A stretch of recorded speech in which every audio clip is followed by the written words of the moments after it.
What's up, guys? So I'm back with another video, and people ask me this question a lot.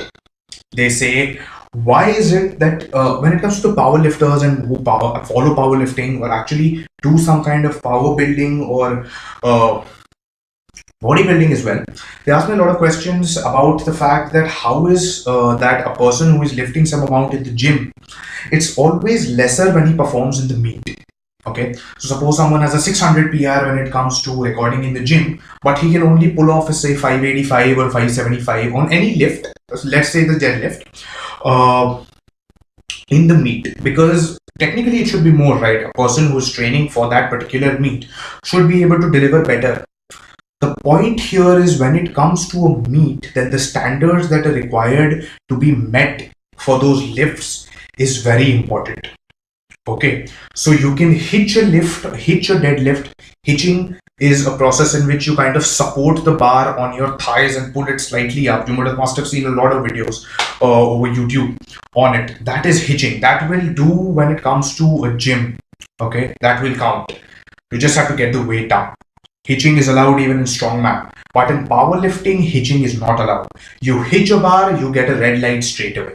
Okay, now I'll tell you, the simple thing is three white lights mean their lift is passed. One, the red light means the lift is failed. Okay, even if you get one. So if you want to get three whites, they have to satisfy the particular standard of the lift. So hitching in case of the deadlift is not allowed. Okay, as I said, up and down is one rule which is not allowed. Continuous motion of the bar is what is important. So continuous motion being whenever you are benching it up or deadlifting anything, even once if in the upward ascent of the bar goes down, right? It's a red light. Okay, so what happens is basically even if you're pulling the bar, it slightly goes down, but you pull it back up, it is going to be a disqualified lift.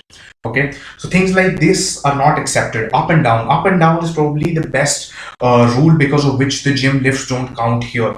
Why? Because up and down means you have to be in control of the lift throughout it.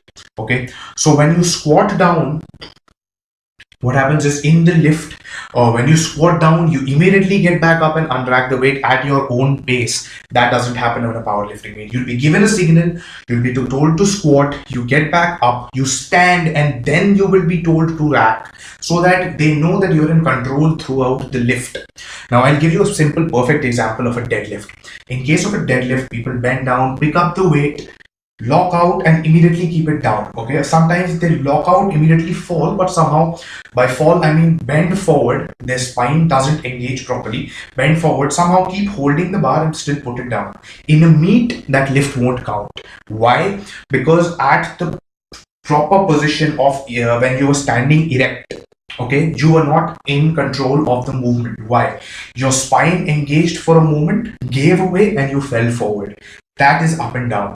Basically, up and down, as the rule suggests, is you go up and you go down without being in control of the lift. What is up and down in case of bench press? It means bouncing your weight off the chest.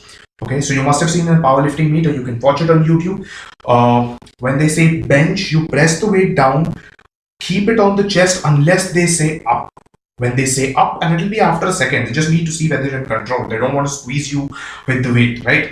So when they say up, you press it back up so that they know that you're capable of handling the weight properly and it's not something that you're bouncing up. You're using your proper strength for it. Okay, so that is why the lifts go down, because they need to be a lot more disciplined. They need to be a lot more by the books and by the standards that have been mentioned in the powerlifting books, right? So even I have done it. My gym PRs have been better than my lift thing. Right now, I'm more of in the power building stage. So yeah, that's a topic for another video. Anyways, that's the answer to your question. Namaste.